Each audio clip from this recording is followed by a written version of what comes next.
Tout à fait, Vincent. Et comme vous pouvez le voir juste derrière moi, ce château est impressionnant, massif, imposant. On se sent tout petit quand on est à côté. Il a été édifié au XIIIe siècle, classé monument historique en 1862, et au fur et à mesure des propriétaires successifs et des siècles évidemment, il connaît des aménagements, des embellissements. Aujourd'hui, ses lignes et ses contours nous racontent les plus belles heures de l'architecture défensive du Moyen Âge, et je retrouve Pascal, administratrice du monument, pour en savoir un peu plus. Bonjour Pascal. Bonjour. Alors ce château est magnifique. Est-ce que vous pouvez me raconter son histoire?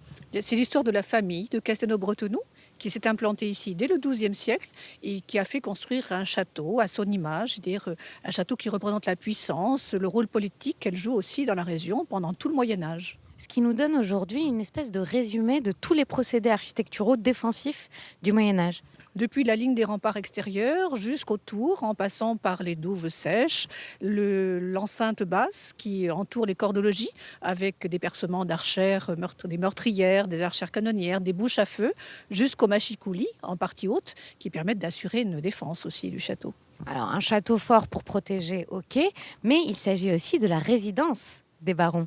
C'est avant tout un lieu résidentiel et on trouve notamment cette tour magnifique, cette tour en pierre rouge, la tour donc résidence des barons où on recevait, où se déroulaient les grandes cérémonies de la baronnie. Alors c'est une tour qui date du XIIIe siècle, qui est l'un des vestiges les plus anciens de ce château. Et ce qui est intéressant, c'est que cette double fonction défensive et habitation, c'est peut-être ça qui donne ce charme à ce château, qui est très joli finalement. Alors au XVIIe siècle, on connaît des embellissements, des aménagements. Quels sont-ils? Alors le château est très austère, donc on embellit la cour intérieure notamment, on double les bâtiments médiévaux et on décore avec des galeries, des stucs, des décors peints. On ouvre un grand balcon sur la Dordogne également. Alors vous avez parlé de la pierre, hein, qui est l'une des caractéristiques vraiment de ce château. C'est un rouge passion, un rouge colère, un rouge ardeur. C'est un rouge qui a des reflets différents selon la lumière. Vous le préférez au printemps, vous m'avez dit. Alors plutôt au printemps, le matin très tôt, lorsque le soleil se lève, en effet, c'est une belle période. Alors Pascal, ça fait plus de 20 ans que vous vous occupez de ce château. Dites-moi pourquoi vous l'aimez. Oh, je l'aime pour tout, pour son histoire extraordinaire à travers les siècles, pour cette architecture qui est quand même assez unique en effet. Et aussi, peut-être pour ses intérieurs. Mais ça, c'est une autre histoire qu'on va se raconter tout à l'heure. Je vous retrouve pour parler des intérieurs. Merci beaucoup, Pascal. Et moi, je voulais vous montrer quelque chose. Tout autour de la façade de ce château, on peut voir des gargouilles. Alors, regardez, levez la tête. Vous savez, ces animaux un peu mystérieux, un peu chimériques. Moi, ils m'ont toujours fasciné, ce côté un peu diabolique, des créatures venues du fin fond des enfers, on ne sait pas trop. Alors, est-ce que vous savez à quoi ça sert, les gargouilles? Oui, non, peut-être.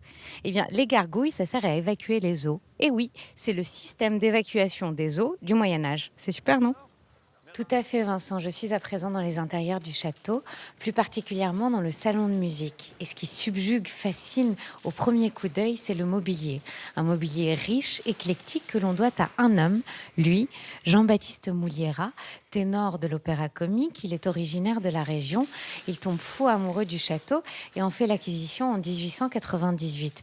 Alors, ce qui est intéressant, c'est qu'il meuble ses intérieurs en suivant une mode très courue au 19e siècle qu'on appelle l'éclectisme. Qu'est-ce que c'est? En fait, ce sont les ancêtres des chineurs. On continue notre visite en passant dans la tour qui date du 14e siècle. Et là, nous allons nous introduire dans ma pièce coup de cœur. Alors, attention, on va y retrouver Pascal. Est-ce que vous êtes prêts? Attention aux yeux. Voici la salle à manger. Rebonjour Pascal.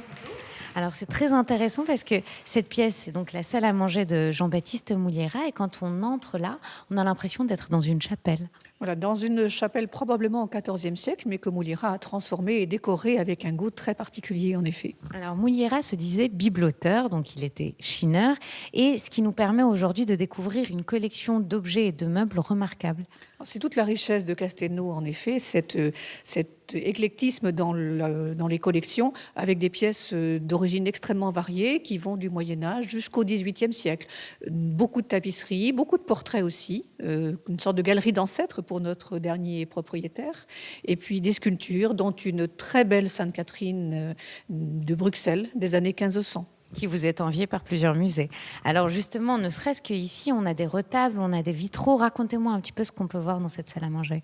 Alors, on peut dire que la pièce majeure, c'est le retable de Saint-Barthélemy, une peinture sur bois du début du XVe siècle, une peinture espagnole, et puis des vitraux, dont un vitrail, le grand vitrail de la crucifixion qui vient de la cathédrale de Quimper. C'est remarquable et c'est dingue de voir comme ça des objets qui viennent du bout du monde, qui sont d'époques différentes, et ça fait une espèce d'accumulation et d'atmosphère très particulière.